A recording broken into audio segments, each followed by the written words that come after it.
زندگی میں ظلم نہ کریں، زیادتی نہ کریں، کوشش کریں کہ آپ کے وجود سے، آپ کے عمل سے، آپ کے کردار سے، آپ کی زبان سے کسی شخص کی کبھی دل آزاری نہ ہو۔ تھوڑی دیر رک جائیں، تھوڑی دیر خیال کر لیں۔ میں بریلی شریف میں اللہ نے مجھے موقع دیا کچھ عرصہ وقت گزارنے کا۔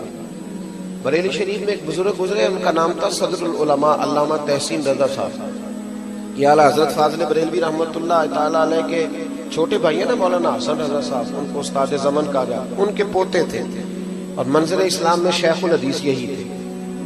وہاں ایک مسجد تھی، اس کو پرانا شہر کہتے ہیں بریلی کا، کانکر ٹولہ محلے کا نام ہے۔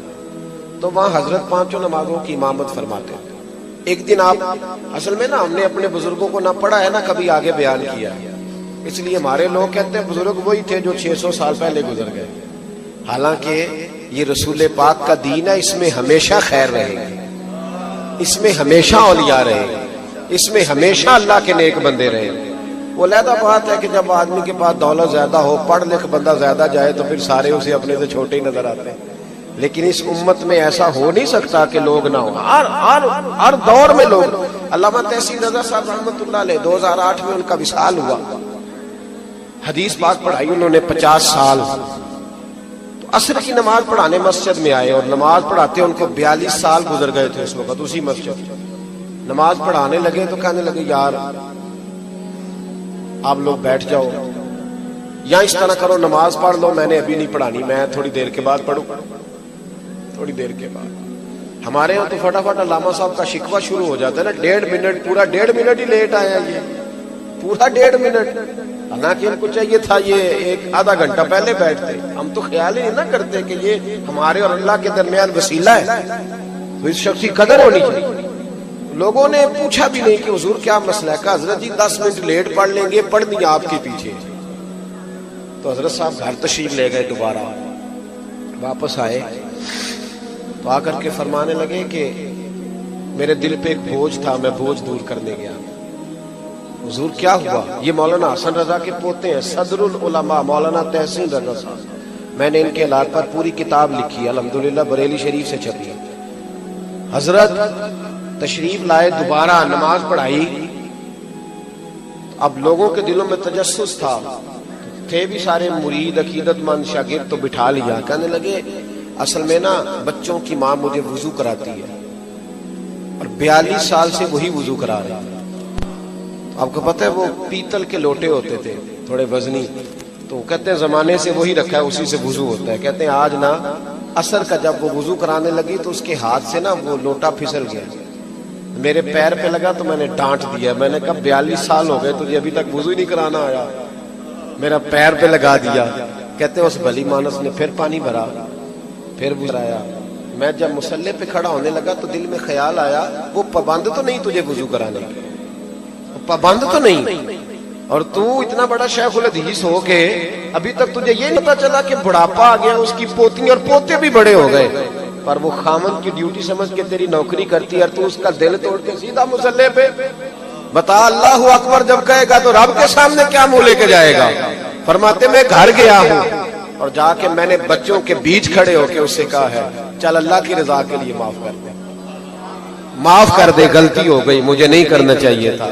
کہتے ہیں وہ رو پڑی ہے، کہتی ہے حضور آپ کے، فرمایا نہیں، میں نے مصلی پہ چڑھنا ہے، اور پھر میں نے نماز میں مصطفیٰ کو یہ بھی کہنا ہے کہ السلام علیکہ ایھا النبی، تو وہ میرا جو ابھی بیوی پہ ظلم کر کے آیا ہے، وہ جب نبی پاک پہ درود پڑے گا کہیں ایسا نہ ہو حضور کہ چل دوڑ جا، پہلے صفائی تو کر کے آ۔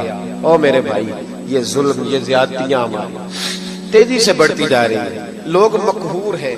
میں اس معاشرے میں رہتا ہوں جس میں بیٹا اپنے باپ سے، باپ اپنے بیٹے سے ڈر کے بات کرتا ہے، باپ ڈر کے کہتا ہے پتہ نہیں کہاں سے بولے گا، چھوڑو جی میں نہیں، پتہ نہیں بےزتی کر دیتا ہے، باپ ڈر رہا ہے، جہاں اماں ڈر رہی ہے، اس معاشرے میں لوگ امام حسین کا دن منائیں گے، اتنا ظلم کرنے کے باوجود 10 محرم کو دیکھ پکائیں گے۔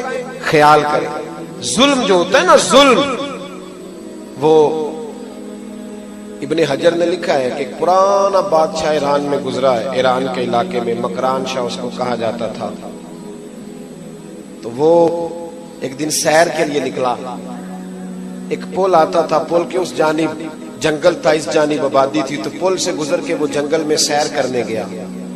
وہاں ایک بوڑھی عورت تھی، اس کی گائیں رہتی تھی جنگل کے قریب کچی آبادی میں. تو اماں اس گائے کا دودھ دھو کے گزارا کر لیتی تھی. تو جب وہاں سپاہی گئے تو ماں سے کہنے لگے گائے تیری بڑی اعلیٰ ہے، ہمارا کھانے کو دل کرتا ہے، بیچ دے. اماں کہنے لگی نہیں بیچنی. کہنے لگے نہیں بیچو گی تو ہم پولیس والے ہیں ویسے لے لیں گے. یہ سوسائٹیوں والے بلیک میل نہیں کرتے؟ ہاں ہاں مجھے کہنے دے بات، آپ ویڈیو تو میری بن رہی ہے نا، مجھے کہنے دے، آپ کرنے دے بات. بہت بڑی سوسائٹی بنے گی جی، اس میں کسی غریب آدمی کی 4 ایکڑ ہے، وہ نہیں بیچنا چاہتا، کہتے باؤنڈری کر دیں گے، ہم رستہ ہی نہیں دیں گے. کس نے اجازت دی زمین پہ قبضہ کرنے کی؟ بخاری مسلم میں تواتر درجے کی حدیث ہے، نبی پاک علیہ السلام نے فرمایا جس نے کسی کی بالشت زمین پہ، یہ ایک بالشت ہم گٹ کہتے ہیں پنجابی میں، جس نے کسی کی ایک بالشت زمین پہ قبضہ کیا، قیامت کے دن اللہ 7 زمینوں کا توق بنا کے اس کے گلے میں ڈال دے گا. لیکن یہاں انہیں حمایت حاصل ہوتی ہے بہت سارے ایسے لوگوں کی جنہوں نے لوگوں کو ظلم سے بچانا تھا.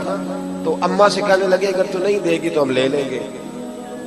اماں مجبور تھی، کہنے لگی میں نہیں بیچوں گی، میں نے اس کو شروع سے پالا ہے، میری گھر کی پالی ہوئی ہے، میں کیسے بیچ دوں. اماں بیچاری کہیں باہر نکلی تو سپاہیوں نے پکڑا، گائے ذبح کی، بھون کے کھا گئے. حکومت تھی نا، بادشاہ تھوڑا رحم دل تھا. اماں جب آئی تو بڑا روئی. کسی نے کان میں بتا دیا کہ آج تو واپس جا رہے ہیں، آج ہی پوچھ لے ان سے، آج ہی حساب لے لے، پھر شاید قابو نہ آئے. بادشاہ پول پہ چڑھا نا، جب گزرنے لگا تو اماں نے گھوڑے کی لگام پکڑ لی اور ایسا جملہ کہا کہ بادشاہ لڑکھڑا کے زمین پہ گرا. اماں کہنے لگی بادشاہ میں مظلوم بیوہ اور بے اولاد عورت ہوں، تیرے سپاہی تیری پشت پناہی کی وجہ سے میری گائے ذبح کر کے کھا گئے ہیں، اور تو اب یہ پل کراس کر کے گھر جا رہا ہے. مجھے بتا میری گائے کا حساب اس پل پہ دینا ہے یا پل صراط پہ دینا ہے؟ حساب تو دینا ہے، یہاں دو یا وہاں دو، حساب تو تو نے دینا ہے. بتا یہاں دو گے کہ وہاں دو گے؟ چکرا کے گرا. کہنے لگا اماں وہاں نہیں میں حساب دے سکتا، مجھے اپنا پتہ ہے، پتہ سارا ہے سردار نو کیتیاں دا، ایدہ پردہ چپایا ہی تیرا پلا ہو سی، مجھے پتہ ہے میں وہاں حساب دینے کی پوزیشن میں. اماں تو یہیں لے لے. آخری جملہ، آخری بات آپ کو یہ سمجھا رہا ہوں، یہاں حساب کتاب کر لیں، وہاں حساب مشکل ہوگا. حضرت عمر کہا کرتے تھے اللہ کے حساب لینے سے پہلے اپنا حساب کر کے رکھ لو. اپنا حساب ایسا نہ ہو کہ وہاں جب حساب ہو تو مشکل ہو. زیادتی کبھی نہ کریں، ظلم کبھی نہ کریں، جبر کبھی نہ کریں. دیکھیں ہمارا وجود، ہمارے لفظ، ہماری باتیں یہ سینے چیرنے کا سبب نہ بنے، ان سے آزمائشیں نہ پیدا ہوں، تکلیفوں کا سامان نہ کریں. کوشش کریں خیر کچھ تقسیم ہو جائے تو ہو جائے. حضرت شیخ سعدی شیرازی کا وصال ہوا نا، تو ان کا ایک بھائی کبھی کبھی ملنے آتا تھا تو کہتا تھا تو پڑھا تھا، تو نے کچھ بھی نہیں بنایا، میں نے ان پڑھ ہو کے جائیدادیں بنائی ہیں. توجہ ہے میری بات پر؟ ان پڑھ ہو کے جائیدادیں. تو جناب سعدی کہنے لگے اس دن آنا جس دن میرا جنازہ اٹھے گا، اکھاں جدوں میٹیاں زمانہ مینو روے گا، اپنا تے اپنا بیگانہ مینو روے گا. تو جدوں نہ میں دسیا میں خاراں نوں میں خانے وچ جام ٹوٹ جان گے تے میں خانہ مینو روے گا. کئی لک لک روڑ گے تے کئی بک بک روڑ گے، گلیاں دا یانا تے سیانا مینو روے گا.